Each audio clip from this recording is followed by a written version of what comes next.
You are listening to the Real Men Feel Show with Andy Grant. Real Men Feel encourages men to allow and express all of their emotions. Despite what you may have been taught, all emotions do serve you. Real Men Feel is committed to engaging in discussions that most men aren't having, but you don't need to be a man to join us. The Real Men Feel Show is produced weekly for your growth and enjoyment. Listen to us on podcast platforms including iTunes, Google Play, Stitcher, and many more. You can also watch the show on YouTube by visiting realmenfeel.org/YouTube. Come back often and feel free to add the podcast to your favorite RSS feed or subscribe on iTunes by visiting realmenfeel.org/iTunes.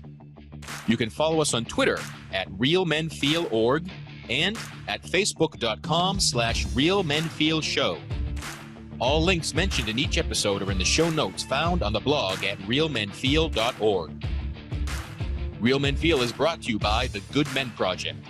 Visit goodmenproject.com for more of the conversations no one else is having. Your reviews, comments, feedback, and participation are welcome during the live show and anytime in our Facebook group, on Twitter, or at realmenfeel.org. Now, let's get into this week's show. Hello, and welcome to another edition of Real Men Feel. This is your host, Andy Grant. You know, if you've ever listened to the show before, you know that Real Men Feel is all about encouraging men to allow for and to express all of their emotions. And despite what you've been taught, been trained, perhaps what you've assumed, there aren't some emotions that are for women and some emotions that are for men. We're all human beings. We're all emotional beings. All emotions do serve us.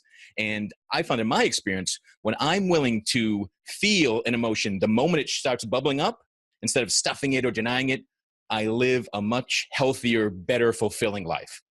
So with that said, I'm really looking forward to today's show because we're going to be talking with international speaker, author, teacher, kindness ambassador, and life architect, Nick Haines, about what to do when feelings become too much. And I've been there too. So Nick, welcome to the show.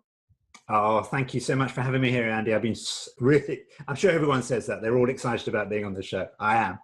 Yeah, I want someone to be honest and go, yeah, it's not a pleasure to be here at all. You know? Yeah. This is total drudgery. So first I want to ask, I've never met anyone that called themselves a kindness ambassador. Yeah. So where does that come from? What does that mean to you? Well, I made it up, obviously, because most of our good titles we make it up. I've got it there as really as an expression of what I try to do, and I probably tried to do all my life, which is how do we create a world that is kinder, more considerate, more inclusive, etc. And that I have that kind of ambassadorial role. So I'll go into businesses and schools. I was recently with a group called the Change Makers at the United Nations, and we were looking at how do you create change? How do you create change that's inclusive and kind and considerate? And so, yeah, it is a kind of proper ambassadorial role. And fun, at the United Nations, when they heard I was a kindness ambassador, that caused a little bit of a stir. What country is this kindness I've not heard of? Exactly. Yeah. That's funny. And especially at the UN, do you find that leaders are open to the notion of kindness, or does that just seem like a silly? Like how does it come off to them? No, I think that the conversations there were really, really powerful, and I think they're often really coming from that place, and they might not call it kindness, but they're often coming from that place because what they're wanting to do is create a world where we have more equality, where there's more balance of resources, where people are feeling safe, where there's no slavery or traffic, and so they're dealing with the kind of big issues that we have in life. And so I think they really saw that kindness was an important part of what they're trying to achieve in the world. Imagine if the world was like that. How it would be. And I never thought it like kindness spreads by just you treating the one person that you interact with nicely and the power of a smile to a stranger. And I've never tried to put kindness up into a policy and governmental level. Yeah. You see, it's interesting because there are two things there. One is that if you could have it at a governmental level, then it starts to really inform the way that we would do business, the way that we would interact with each other, the way that one country would treat another, etc. If you treated each country, if we treated ourselves as a world, as though we were one family and countries were just different siblings, then we'd have a different sort of relationship. The world would be more considerate, more balanced, more caring, etc. And dare I say, kinder. So I think you're absolutely right. But one of the things that classically people think about kindness, they will think, if I could be kinder to this other person, if I did more acts of kindness. And at the Five Institute, we've got an interesting take, and we don't really work with acts of kindness and being kind to other people. We kind of really work with how do I find a way to be kinder to myself? Mm. Because if you can be kinder to yourself, then it almost overflows naturally into being kinder to other people, because that's the way you live. Whereas if you are really unkind to yourself, as a lot of us are, mm-hmm. and then you start being really kind to other people, then you start to create this split, like you're a fraud. Actually, I'm really not a nice person to myself. I beat myself up. I give myself a hard time about my mistakes. And then I go and give a cup of coffee to a stranger. Yeah, that doesn't make a kinder world. yeah. It's almost with like regret and resistance, and I'll do this, even though I'm a total jerk. I'll be kind to the stranger. Yeah. So we work on this whole kind of principle. How do we create internal kindness? How do we care for ourselves, look after ourselves, be forgiving? Just the very nature of what kindness is. How do we actually do that for ourselves? Mm. And how are we kind to other people at the same time? Mm. And how are we kind to the planet at the same time? And it's like a dance. It's I'm kind to me, I'm kind to you, I'm kind to the planet. How do I do it all together? Well, that's tough, but you've got to work out a way. Cool. I love that the notion of kindness starting with how you treat yourself. And, one thing I've run into people when, I often tell people, treat yourself at least as well as you would a stranger, or if a doctor or a lawyer or a coach, like at least treat yourself as good as you would a client. Right. Yeah. But some people will come back and go, but that's selfish. Yeah. So how can someone start to be kind to themselves if that's what shows up for them, that it feels selfish and they don't kind of deserve that maybe? Well, I think what it comes down to is the fundamental thing that the kindness has a limit to it. I only have so much kindness. So I'm either kind to you or I'm kind to me. And if I'm kind to me, that's kind of selfish, because that means I can't be kind to you. But what about the possibility that actually kindness is actually abundant? And it's just a choice and a way to view things. And there is no limit to the amount of it. So being kind to me is not me being selfish, because I can be equally kind to you at the same time. We just got to work out our boundaries in our relationship and respect and etc. So I think that selfishness comes from the concept that there's only enough kindness to go around, a certain amount to go around. Yeah. And so it's like love. Yeah, exactly. Well, if I really love my wife, I don't have enough love to love my children. And like, no one's ever, I've never heard anyone say that out loud anyway. No. Yeah. Or if I really love myself, I would have absolutely no room to love any other human, any other human being. Yeah. There's kind of, it's endless, and it's in that place of recognizing how to, but you've got to kind of get that, there's stuff you've got to do to try and get that balance right. If you kind of endlessly loved your family and had no love for yourself, then at some point you've got to look at, okay, why do you do that? And is that because you don't value yourself? And kindness is the same. Sometimes people are not kind to themselves because they might be in a habit of not being kind to themselves. I do something, I make a mistake, my response is kick the shit out of myself. Right. Etc. So I think we get in the habit of not being kind. Yeah, it's like everyone has self-talk, Yeah. and judgmental thoughts. And yeah, I don't recall coming across someone that talks about how kind their self-talk has always been. Although maybe that's you. Has this kind of been your mindset always, or did you turn around and discover this, or? It was when I was about 5. My mother was really ill, and we were kind of fostered around in different families. So I spent a year and a bit being moved around from one family to another. And my conclusion as a 5-year-old was that I was put into different families and not in my home because I was bad or terrible or had no value. You know, 5-year-olds can make up all sorts of stuff. So I had a very, very low sense of self-esteem. I had horrible anxiety, lots and lots of stuff. And I saw loads of people, and it was really very kind of unfixable. Most people just couldn't shift it, and they tried medication and drugs and this and that. And I tried drugs and medication just to try and get rid of the anxiety and the feelings. And this is a familiar story, isn't it? This is not. Sadly, yeah. Yeah, sadly. And then I went to the US when I was 20, 1980. I was in the States, in the US. And I started studying Chinese medicine.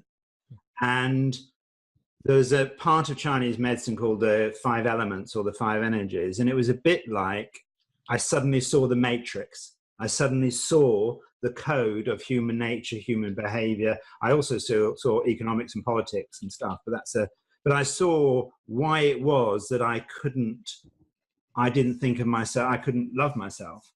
And for me, that was a real revelation. And I then went into practice, and I started working with people that had really in-depth views, negative views on themselves. And how do we change that? So I was a really difficult case that I managed to sort me out. And in my practice, I had a 2-year waiting list to see me. Wow. To work on this sort of stuff. And then I retired from that, and I kind of do it as a kindness ambassador. I get to work with more people. So yeah, there are ways that you can really get to feel okay about yourself. And the core fundamental thing is really understanding what's my energy, and what am I looking for in life, and what are my challenges in life. What are my emotional difficulties, and what are my emotional strengths? And once you get to understand yourself at that very deep level and other people, then it shifts things completely. And I'm still nervous doing stuff like this, but I'm not paralyzed by the fear. And I still struggle with some self-worth stuff, but I don't beat myself up. I just do my best. Cool. Yeah, I mean, the struggle part that anyone feels, it's innate to being a human being. But yeah, how we treat ourselves in response to that struggle is where we have full choice over and power over. Yeah. Though we often don't know it. We often don't know it. So I have one of the things I really do is, can we go a bit woo-woo? Look at the different... Please. Yeah, we'll go. So if you look at that whole thing, it was quantum physics and our existence, and we're a past version of us and a future version of us and current version of us.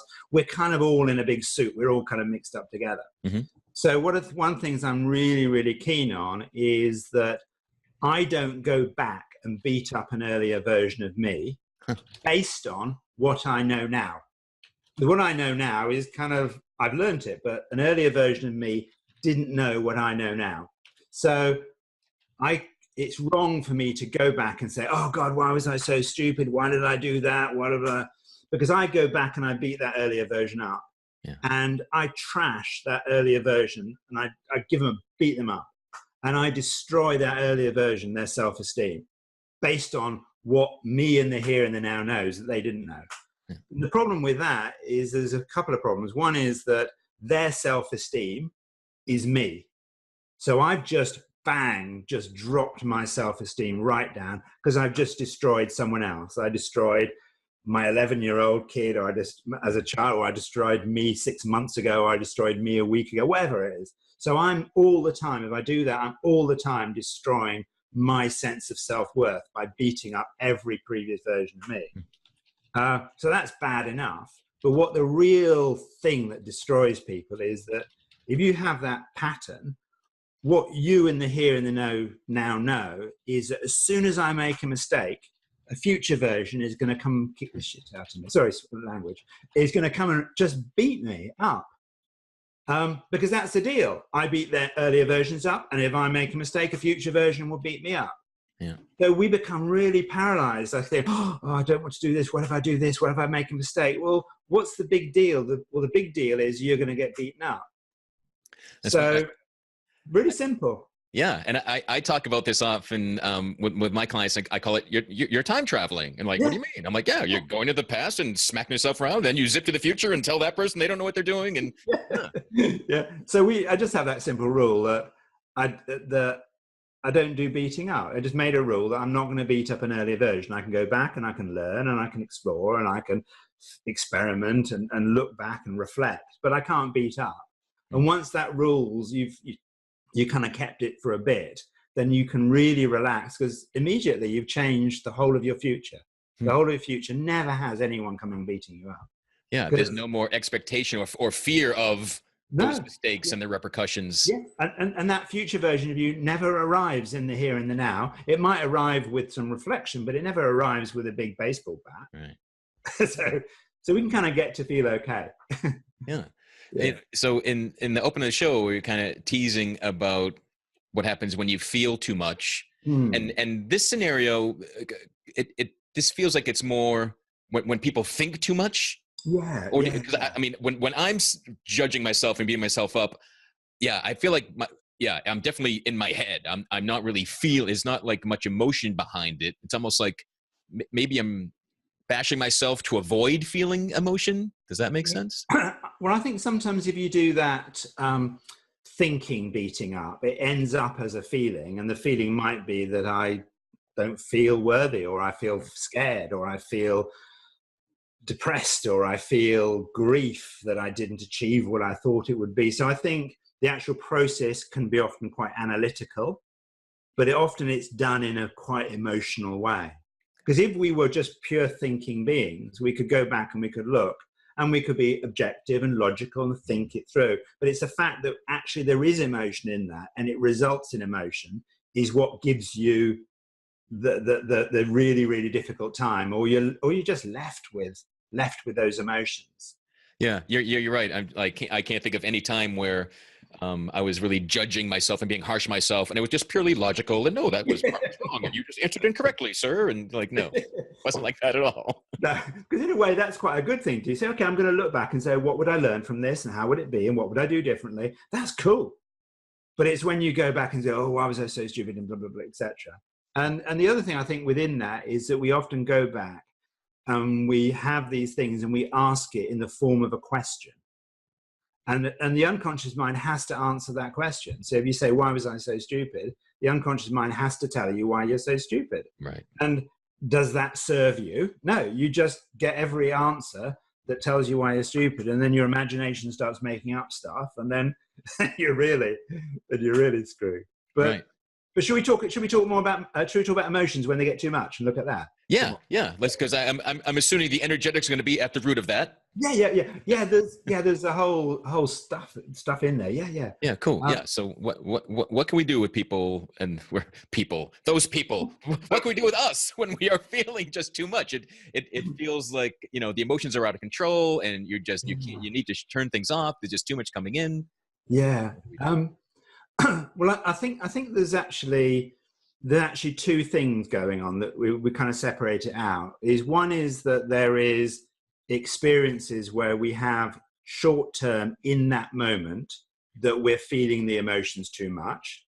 And then there's a pattern that we have a prolonged period of time in which we're embedded or stuck within a certain emotional pattern. So I might in an instant be angry, but it's been and gone, or I could be angry for years and years and years, or I could be in grief for years, or I could be excessively happy for years. And so I think there's a separation between how you deal with it, the intensity in the moment, and how you deal with the prolonged emotional experience. And they're different strategies, and they have different causes to it.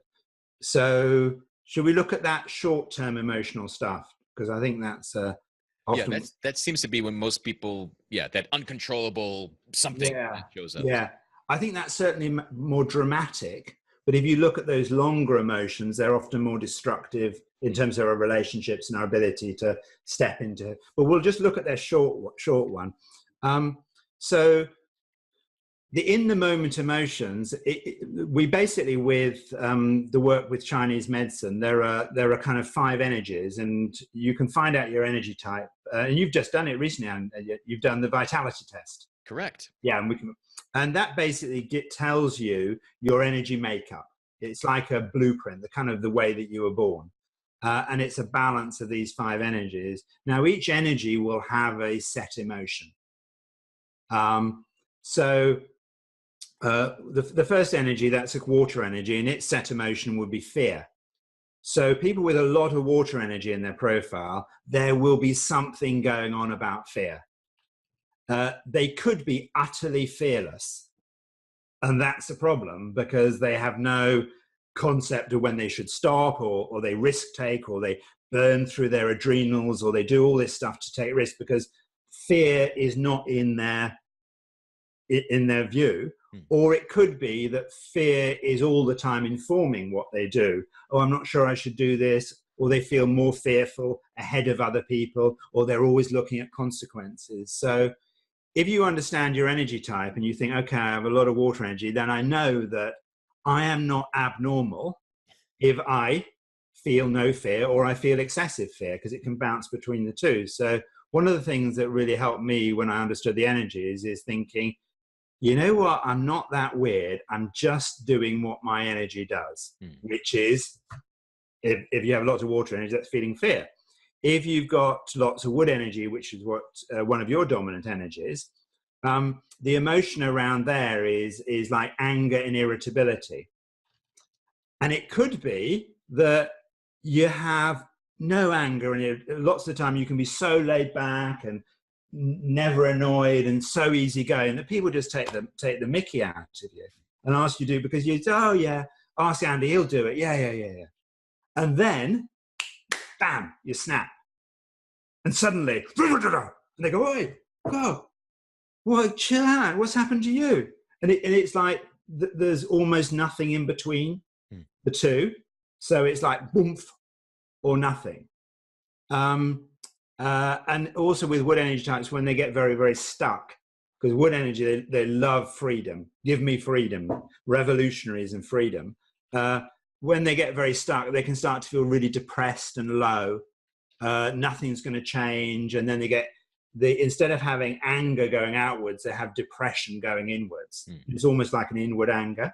Yep. So again, if you understand your energy type, you can think, okay, well, as an individual, I've got to make sure that I keep flowing.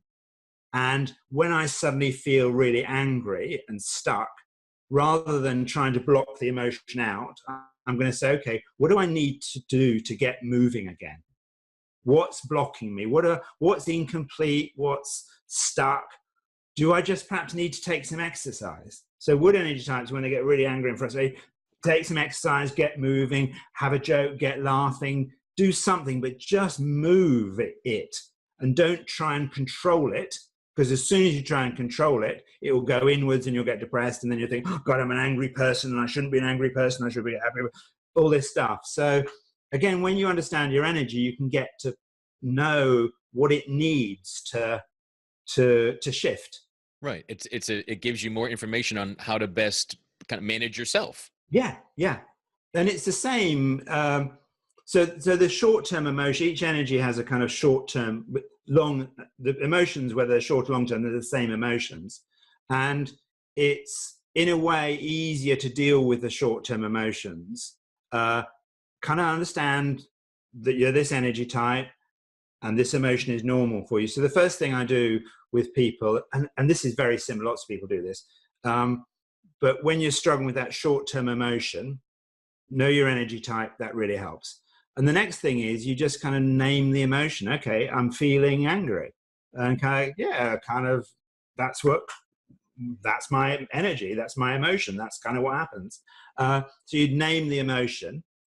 And then you think, okay, this is perhaps normal to be. So you try and normalize the angry. Well, I'm probably angry because I didn't really say something when I should have said something. Kind of, that's why I'm angry. So there's a non-judgment, non-blame, whatever. And then I do this thing called conscious questions, where you ask a question that will consciously change how you feel. So you might then say, what's the best way for me to get the things flowing? What's the best way for me to get things going? What's the best thing for me to do in this situation? Or why is it okay to be angry? So you just try and bring it down a bit rather than sit on it, because as soon as you sit on anything, it just wants to get bigger. So you just play with it, move it and shift it. And each energy has a kind of little gift in it like that you can play with.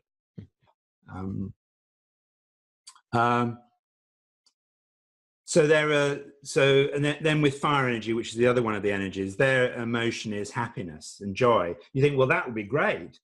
How can you possibly have too much joy and happiness? Well, have you ever heard a person at a funeral laugh? That's not good. Or you're not honest with people because you're trying to be too happy, you're trying to be too jokey, or you're trying to stay away from the emotional state, and you can't be in it, and you can't be in it because you're too emotional by being too happy. Right. It's almost like a shield keeping you from any other emotion. Exactly. And that in itself has a problem. Then with the earth energy, which is your one of your other energies, the emotion for that is empathy. So really feeling what other people are feeling and experiencing and their pain. And that can sometimes, we're very similar energies. That's one of my dominant energies. And that can be a gift if you're doing a show like this and you can feel the emotion, what's going on, and ask the right questions and tease it out from people. But imagine if you were just feeling everybody's emotion all the time. Yeah. I don't need that. That's what I felt growing up, which triggered my anger. So when I first discovered I have empathy, I'm an empath, and I was mad so I bounced between, I'm feeling everybody's pain and I'm mad about it. So. So it's that brilliance of knowing, if we did these energies at school, we'd have said, look, Andy, you're going to do your life's gift is two things. It's about flexibility, or if it goes wrong, you're going to be angry. Watch out for that, mate. And your other gift is you're going to be highly empathetic. You're an empath. That's your gift. But watch it. If you take that too far, then you're going to take on everybody's stuff. So do that balance between being flexible and flowing and having some boundaries and control, and life will be good. Go the other way, you're going to be angry or you're going to be upset. You choose which one you want. So that was in America when I got to understand that my dad was quite was very unpredictable. So he was either do or boom, and you never saw it coming. Never saw it coming. So as a father and a human being, I thought, I'm going to be very predictable. I'm going to just be the same consistent person all the time, which puts a real pressure if you don't understand how to be consistent, etc. So that earth energy, that wood energy, it can be a real problem if you're trying to control your emotions all the time, which is where my anxiety came from. So yeah, with you, earth energy, empathy would seem great, but it could be an issue. And then metal energy, the final energy, their emotion is about grief and loss. And they will often appear very detached and cold and withdrawn and pulling back. But that's because they really struggle to deal with the intensity of loss and grief. And so someone who's primary metal, is that they're like feeling the grief and loss of the world and nature and the news really triggering them, and they're just always kind of feeling it? Yeah, they can feel that they have a sense that something is missing. That's what they live with, a sense that something is missing. And then if they have an experience that something truly is missing, like I know that you've spoken on other shows about you losing your father, and you have enough metal energy to feel that emotion. That we all feel grief, but someone with a lot of metal energy, if they're always feeling like something is missing, and then there is a true deep experience of something is really missing, it tips them, and this just gets to be too much. So their strategy is often to become very detached from the emotions, and they go, no, they're the kind of people who say, no, I don't do emotions. That's for other people. No. Well, of course I feel stuff, but I push it to one side and I get on. And it's almost as that, because if they were just to enter that space, it would just be way, way too much for them to experience. So they adopt this detached position, which makes them seem uncaring, but it's actually the fact that particularly grief is just way too much for them to deal with. And is it really too much for them to experience, or is it the fear that it's too much to experience? I think it's, God, that's such a good question. I think it's the notion, the sense of, what if I went there and it would, so it probably is the fear of experiencing it, but it's also the reality. For them, grief and loss is intense. Yeah. So how could I go there? Yeah. So with any of those emotions, whether you're looking at fear or whether you're looking at anger or joy or empathy or grief, what the Chinese, they were really, really clear on is that those emotions are normal. And it's for us as human beings to be able to find a way to be able to sit and experience those emotions without them becoming overwhelming. Mm-hmm. And if you look at lots of the Eastern traditions, they're about meditation and relaxation and mindfulness and all the kind of Buddhist and Taoist. They're all about, they're really at their heart about training us to be able to sit with emotions in a way that is acceptable.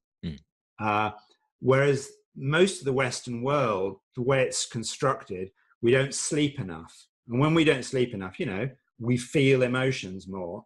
If we don't have a good diet, we kind of feel everything more. When we have lots of stimulants, we feel emotions more. When we're on social media and we're distracted, we feel everything more. So our world is really, it's a real struggle for the part of us that has to be able to be strong enough to deal with our emotions. So people kind of shut them down. So one of the things we do is you say, well, how can we build up the part of us that would deal with the emotions, and then know that the emotions I'm going to experience are going to be in this camp? I need to watch for empathy. So do empathy for a certain amount of time, but don't immerse yourself in it all the time, or it might get too much. That makes sense. Yeah. And the closest, so I read the Akashic Records for people. Okay, yeah, which is really this pure love and lots of emotion and insight coming down. And sometimes if I'm at like some sort of a live event, I'll do like, 20, 25 people all back to back in little 20-minute chunks. Woo. And I'm like, I'm like, this is the best. This is how I'm supposed to live. And the next day I'm like, crash and just crash hard. Like just, yeah. So I understand. I understand overdoing all of these emotions as well too. Yes. Yeah. But it's recognized in the ones that are a challenge for you, a difficulty for you to overdo. Like you could, it would be hard for you to, looking at your Vitality profile, you kind of would be okay with lots of fearful things because you're never going to start chasing fear or doing crazy stuff. There's probably times when you've done it when you're young, but that's probably more your rebellion. But you're not going to be someone that's going to burn out your adrenals by chasing fear. And because that isn't in your energy, you're more likely to burn yourself up trying to understand everyone or trying to control your anger, so you're not an angry person. Cool. So it's partly knowing ourselves, right? Knowing it, trusting it, knowing what to look for, and when it shows up, knowing you didn't do something wrong. No, it's your energy, it's your nature. It's your nature, and it's your gift. And you say, well, how can I just do that gift, keep it in beautifully in balance, play it, do tremendous things for people as you do, and then stay healthy for myself. So in a way, we're back down to that kindness balance of how do I serve others with my gift and at the same time support myself with that gift so it doesn't get to be too get to be too much. Great. Yeah. So they'll just another way to be kind to myself is to know and honor my core energies. Yeah, absolutely. Because then we then get into, because then some other stuff, we would get into the more, no, I was saying that's the short-term stuff. You just got to deal with those emotions, learn to meditate, relax. I mean, listen to your show. It's just full of brilliant advice from all these brilliant, fantastic people telling us ways to be able to sit with our emotions. It's just full, isn't it? The gifts, brilliant. So there are tons of ways how to do it. So I won't add to that. Okay. But then there is the side of, what about those long-term emotions? What about when they start to play out in the long term? So there's lots of ways to deal with the short term, understanding what they're likely to be, but how does it play out in the long term? What's going on there? And actually, there's often something really different going on there. And that's to do with the work that I do with kind of life architecture, looking at what's the design, the architecture and the design of your life, or the architecture of society, that would be causing long-term emotional problems for you. So if you say, with a lot of water energy, if you had your life designed that it didn't actually have any meaning or purpose to it, because water energy types having a meaning and a purpose that's deep. Water, Grand Canyon, it leaves its mark on the earth. So water energy types, they want to leave their mark on the earth. They're driven to do that. Other energies want to make people happy and want to create freedom. Water energy types, they want to leave their mark on the earth. So if their life isn't doing that stuff, then stuff starts going on. They could become depressed, or they could start thinking there must be more to life than this, and then they start thrill seeking, or what they can commonly do is they can find their purpose, and then because they're fearful, they can't step into that purpose, because their fearful emotions stop them being their most brilliant version of themselves. So they've found it but aren't brave enough to step into it yet. Exactly. Yeah. Unless they know, okay, I'm a water energy type and purpose matters to me, and I'm going to be fearful. That's normal. Whereas what we're normally told by other energy types, find your purpose and you'll be fearless. You'll be brave and you'll step forward. Well, not with water energy types. Purpose matters, and they're likely to be scared. Yeah.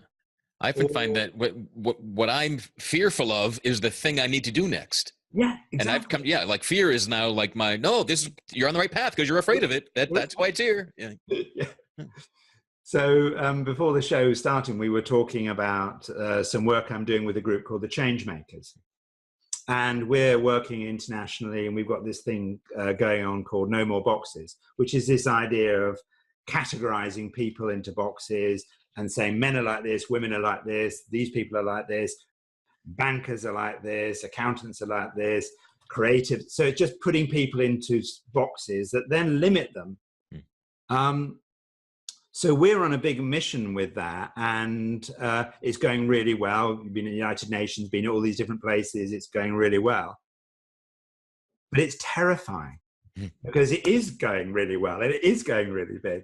And I don't have much water energy, but yet it's still going really big. So sometimes those fears don't appear until you're gifted something that is phenomenal. Yeah, you can get what you want. You wanted it for years, and it can scare the hell out of you. Exactly. But lots of the books say, "Oh no, you'll be fearless. Find your purpose, and you'll be fearless." Yeah.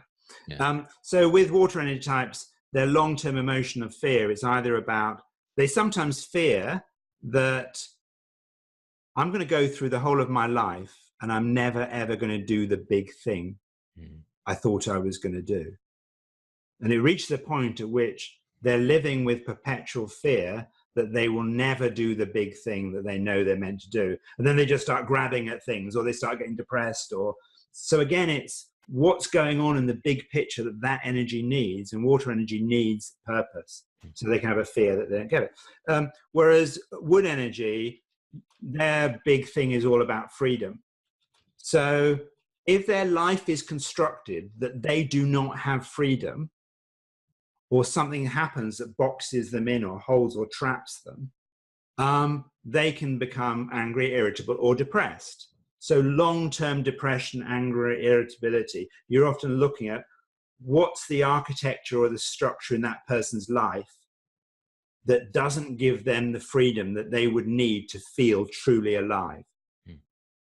So with you, with lots of wood energy, we were talking about what you do. You've got your coaching work, you've got your healing work, you've got your regular day job, you've got your radio show. You are Mr. Variety, and that's what you need to be okay. Right. Yeah, because there were times when all I did was work in a corporate America gray cube. I was freaking miserable, and you're just, those walls are closing again. And if I even think my freedom is being taken away, I go inward. I'm not kind to anybody. But if in that situation you say, okay, I need to be able to deal with my emotions of frustration, anger, and depression, you deal with those emotions, but that is not the problem. The problem is you're trapped in a gray cube, and you can spend as much time as you want trying to deal with your emotions. Forget it. Just get a life that has the variety that you need to be alive. So I'm not always keen on looking at the emotions. I'm sometimes keen on looking at the structure that's created the emotions. Right. Yeah. The emotions are a clue why you're always feeling this way. Oh, it's because here's the reason. Now, you want to change that reason or not? Whereas you could say to a different energy type, you could say, you're going to have a life in a gray box. They're going to go, phew, thank God for that. Whew, that's a relief. I thought I was going to have to. No, you're just going to do the same job all your life, and it's going to be exactly the same. Thank you. At last, I know I'm going to be happy. So we're kind of all different. And so some of the work we do with these boxes stuff is recognizing that we're different. Yeah. And you're not going to like your gray box. Other people are going to be mighty happy that they've been put in one. Then fire energy types, their big thing is about, am I loved and appreciated and valued? So if they're not loved and appreciated and valued, they lose their joy. They lose their spontaneity, their happiness, or they go crazy trying to find things that make them happy. And they'll party and they'll drugs and they'll do this or that, or they'll do happiness seeking, because the construct of their life does not give them a sense of being loved and appreciated for who they are and what they contribute. And those excessive joy emotions get too much in the long term and they burn out, or they don't look after themselves. But the issue is there's nothing in their life that adds to, that gives them a sense that they are loved and appreciated. And it can also sometimes be that we often marry different energy types.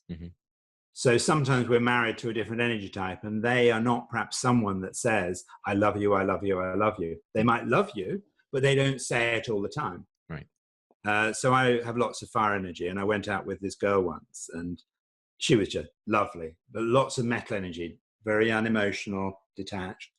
And I remember saying to her, we went out for quite a while, I remember saying to her, I love you. And she goes, I know, you told me a couple of weeks ago. Whereas fire types, they'll go, oh, I love you. Yes, no, I love you too. I love you. And they'll say it every single morning. And that meets their needs. So if you're in a relationship or in your work when you're not being loved and appreciated, something can go wrong with your joy and your fun. And you might test to find out whether you're loved and start having affairs or doing things, whatever. And again, it's understanding you need to have that in your life, or there will be an issue. Are the different energy types best with someone else that matches that energy, or should there be a mixture? No, any relationship can work. You just have to understand what the other person is. So don't assume everyone is you. No, exactly. So this idea, treat everyone as though you want to be how you want to be treated yourself, is the worst thing you can do, because I want to be given freedom, whereas my wife doesn't want to be. What she wants is safety and security.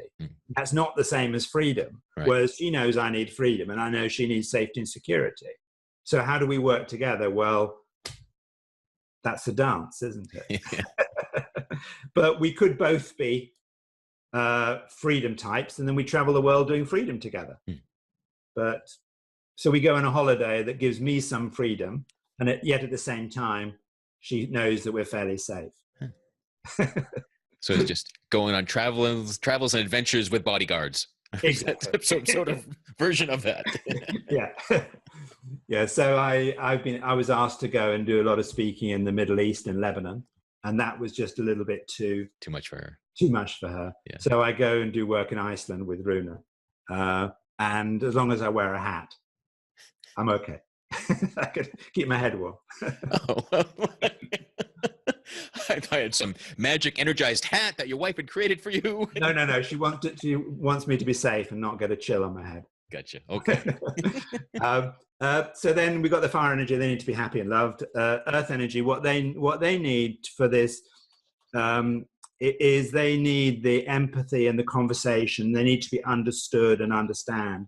So if their life doesn't give them a situation where they can have conversations and talk and chew things over and understand what's going on, then a whole part of them is missing.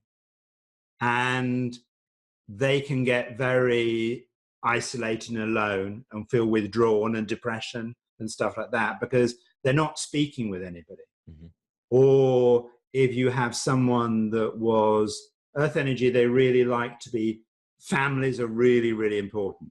Families, society, humanity, they're really important to earth energy types. So if you have like a key member of your family pulled out and you have a lot of earth energy, suddenly you have a very part of who you were and how you exist has been taken away. And then you can really struggle to exist there. It's impossible to put the other person back, but you can get used to thinking about them and being with them and spending time with them or being grateful that they were there or remembering them or reminiscing. And that will bring back their life essence. And you still feel connected.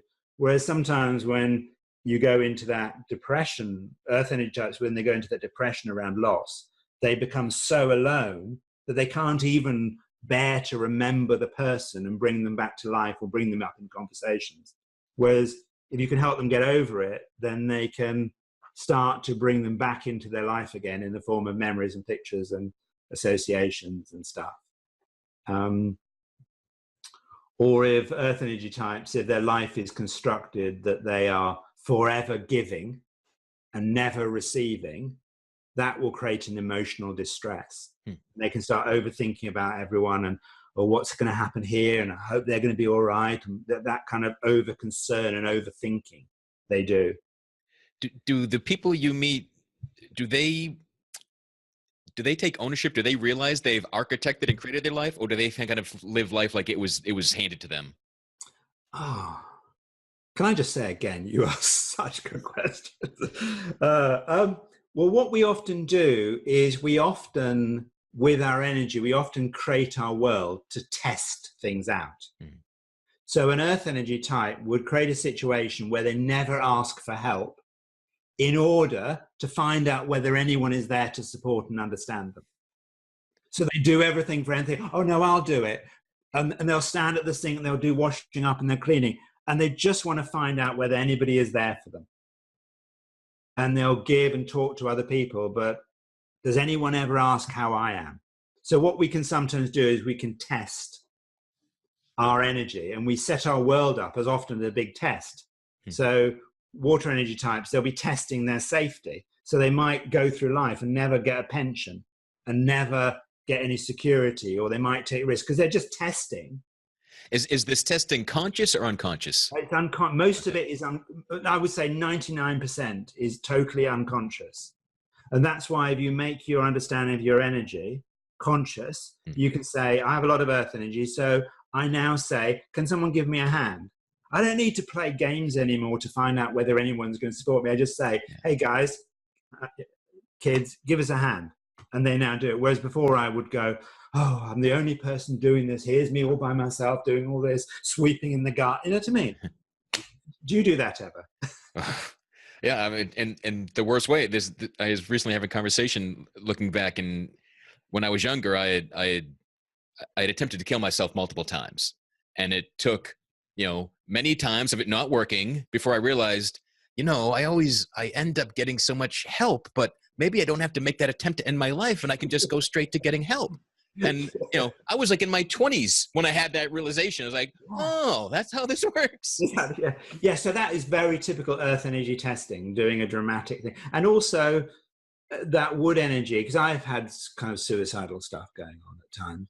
And it's like, if one is so trapped in your world and you think it will never, ever change, then the thought of being trapped is so intensely horrific. The solution is actually to kill yourself. Then it's over. Then you're no longer trapped, you're free, etc. So it can sometimes be because of the intense pain of the trap that wants to make us want to end it or escape in some way. Or it could be a cry for help, that someone listened to what I'm saying. I want to be understood. And the only way people can really take the time to understand me is that they know it's serious. How do we make sure they know it's serious? Well, I'm going to try and kill myself. So it's got some testing, but it's also the nature of who we are and what we can cope with. So you wouldn't have been able to cope with being trapped in a world that didn't understand you, or trapped in a world where you had no freedom, or and that's definitely what it felt. But if I had a Chinese energy medicine class in first grade, I'm like, oh no, I'm just not honoring my energy type. And and that's why we're bringing this stuff into schools, and we're teaching it, just to say, kids, just, you're normal, and just kind of get everyone feeling okay about themselves. And that's, again, that self-esteem stuff that we talked about. Right. So I'm very mindful. Metal energy, they always feel something's missing, so I don't want to miss them out. Otherwise, it would upset them. Then don't tell them to last. Then don't tell them till. I know, it's so mean, isn't it? So with metal energy types, they're long-term emotion about grief and loss.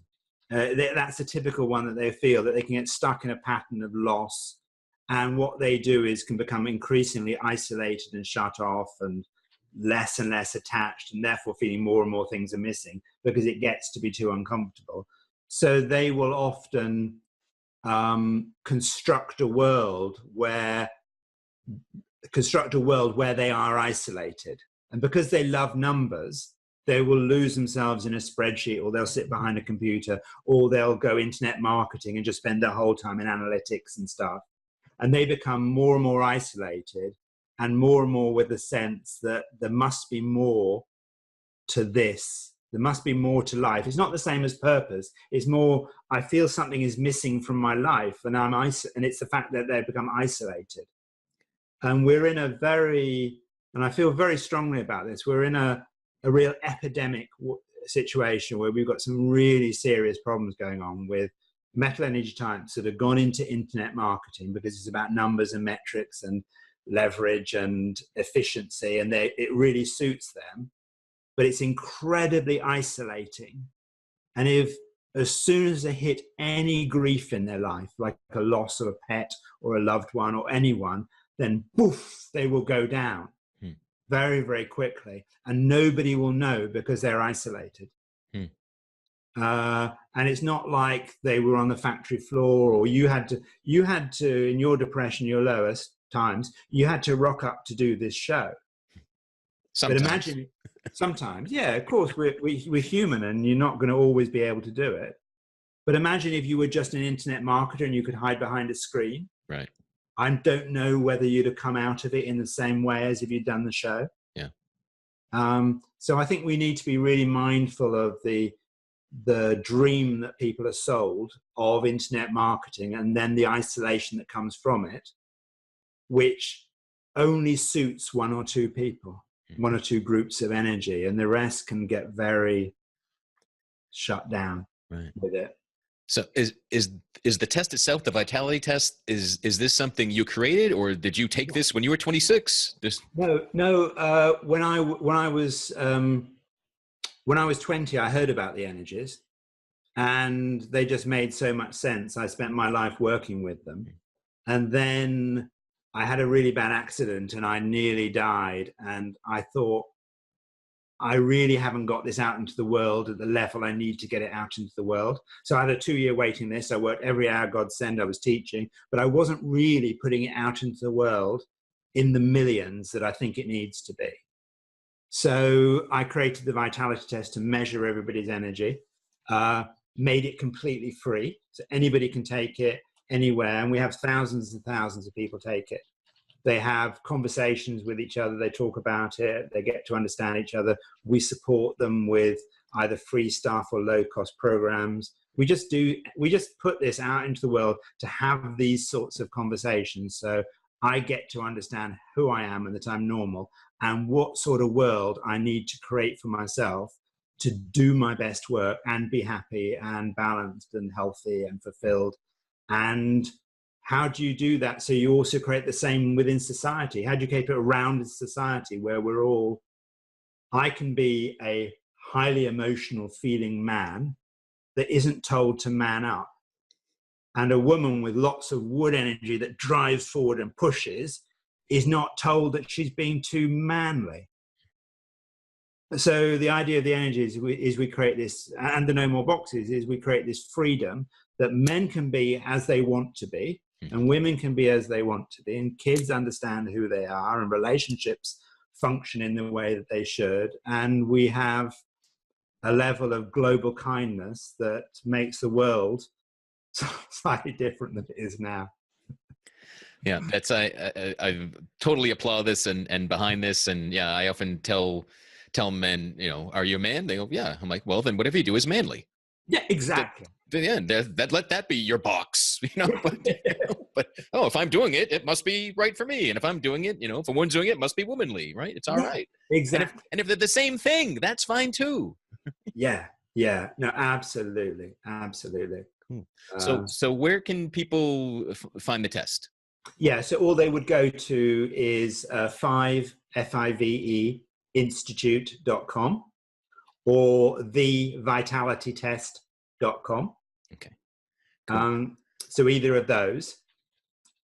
And I took the test just in the hour before this show, and I think it was 37 questions. Yep. Just multiple choice. It wasn't traumatic, wasn't horrifying.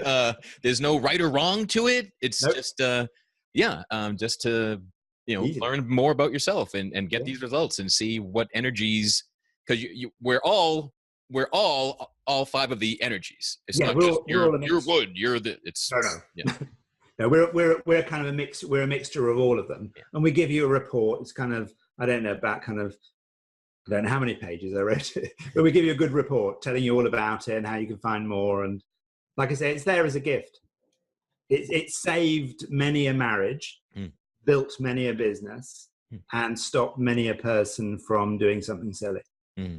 Cool. So if you're looking for a way to be kind to yourself today, want something new to start, take the vitality test. Yeah. Cool. And then also, like I said, we've got the No More Boxes movement that's going out there as well. So again, that's about, wood energy. Runa and I have got lots of wood energy, and it's about freedom.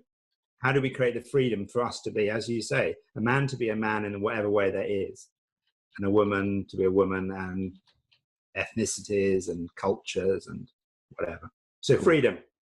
So nomoreboxesmovement.com is the place to learn more about that. And so you have a book coming up in a couple months. Yeah, I've got a book coming out a couple of months called the Story of Boxes, the good, the bad, and the ugly. And it looks at good boxes and bad boxes and really ugly boxes. So I was going to say, but it's not about a box factory, but yet it kind of is, isn't it? Yeah, it kind of is. Well, the world can be, at its worst, is a box factory. Isn't it? Yeah, it's a box factory. That's funny. Oh. There's every time I hear box factory, I laugh in my mind because it's of the Simpsons reference. Tell me that one. One episode, I forget which character's saying it, but I don't want to just die being some poor schlub in a box factory, and outside the window it says box factory. There's a guy in there, hey, what's wrong with this? I love that. So we want to put box factories out of business. Absolutely. The inner ones, the societal ones. Yeah. Because there are good boxes, kind of women hanging out together, having kind of sisterhood and brotherhoods. They're great. It's when you start isolating and say, you can't allow other people in, or you have to be this way to be in the brotherhood box, or you have to be this way and you start classifying people, that we end up with a very funny. Very if you don't realize that you can get out of a box, if you think you're only one box, but no, I'm this box for this hour, for this day, then next week I'm going to be in that box. And exactly. Or if you're someone that say, my family, we don't go to college, or my family, we all go to college, then you might not be someone that suits college, or you might be someone that, so again, it's all these layers of culture that are kind of put through. And we're launching the book on the 11th of November at 11 o'clock, and at 11 minutes past 11, because that's the 100-year anniversary of the First World War. Oh. And that was probably the biggest event that we saw the consequences of boxes playing out. I'm this country, we're this country. This is our land, we're this land.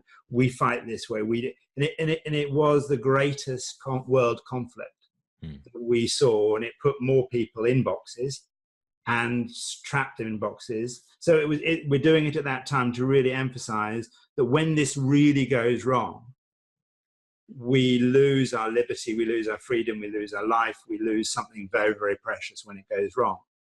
And then the First World War, it also then liberated lots of people. Lots of the class system in England broke down, lots of freedom have started appearing. So it's a whole time that the world did a pivot and a change. We saw the most horrific thing, and then we also saw some freedom arriving. Cool. So that's why we chose the day.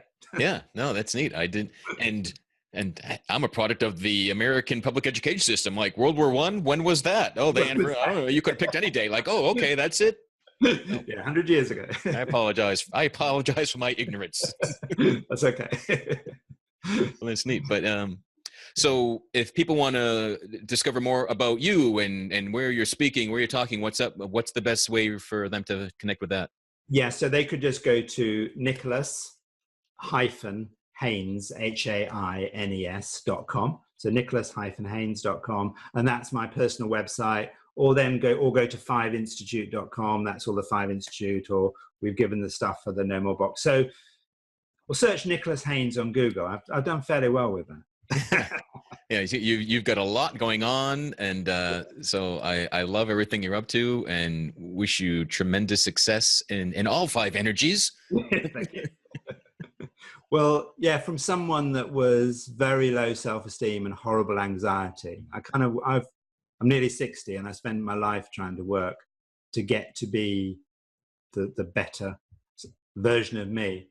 Yeah. I've now got to a stage where I'm doing this really big stuff, and I'm a bit nervous, but that's good. We've all got to, yeah, it's good. We've all got to step into this place. The world needs us all to be our most brilliant now. Yeah, we really need it. And I say, I'm feeling a little nervous. Like, well, good. That means you're alive.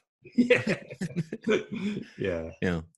People that kind of complain about that it's like, if your life was as boring as the one aspect of you in search of such safety wants, you'd lose your mind. Yeah. And there's always stuff there that we can find and have interest in, isn't it? There's always just a matter of just keeping very, very open to possibilities as to what they might be. Cool. Well, I really enjoyed this. I got a lot of it. I definitely recommend to everyone to take the vitality test.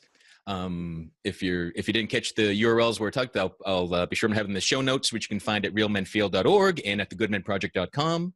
But thanks, Nick, for joining us. And come on back after the book launch, and let's talk about destroying boxes more. Yes, let's go into that. Yeah, thanks ever so much, Andy. I do lots of different podcasts, and your questions just go bang right into the heart of it. So you're a genius, my friend. You're a genius. All right. Well, don't spread that around so people will still keep coming and know they're going to be probed deeply with my searing questions, my fiery and metal questions. Absolutely. Awesome. So thanks again, Nick. Thanks for joining us live. Thanks everyone wherever you're catching this. And again, you can visit thegoodmenproject.com for more conversations that most people aren't having, but really should. So wherever you are listening to this, post a review, a rating, a comment, give it a share. We'd love to hear from you. Visit realmenfeel.org. Check us out on Facebook, send us feedback, and we'll talk to you again soon. Be well. Thank you for listening to Real Men Feel. Reach out to us at realmenfeel@gmail.com. Learn more about Andy Grant at theandygrant.com. Until next time, visit realmenfeel.org or the Real Men Feel Facebook group and share what you thought of this episode. Please give this podcast a review on iTunes, Google Play, or wherever you are discovering Real Men Feel. Visit goodmenproject.com for more of the conversations no one else is having.